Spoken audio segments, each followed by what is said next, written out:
Հերթական օրերից մեկում մեր ընկերը հայտնվեց շատ ահավոր ռմբակոծության մեջ եւ իր մեջ վախ մտավ,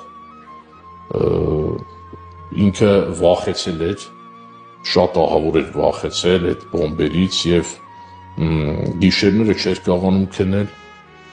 անգամ մի փոքր ձայն էր գալիս իր նյարդերի վրա ազդում էր, շատ անգամ բղավում էր, սուս մնացեք բոմբերի ձայնը լսենք, հեսա տեսնենք ինչ ա լինում, շատ անգամ զուգարան գնալուց վախենում էր դուրս գար, այդ վախը իրան բռնել էր, այսպես ասած, հա։ Եվ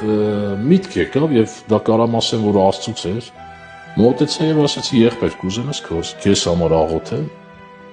որտեվ Հիսուսը երբ որ նայում ենք թե ֆիլմում, թե ավետարաններում, Հիսուսը հիվանդներին, դիվահարներին բժշկում էր, մահացածներին կենդանացնում էր եւ նրա համար չկար անհնարին ոչինչ, վախեցած մարդկանց խաղաղություն էր տալիս։ Մոտեցա այդ եղբորը ասացի, եթե կցանկանաս աղոթեմ, Տերը Աստված հնարավորություն ունի քեզի ազատել այդ վախերից, այս ստրեսային վիճակից։ Համաձայնվեց,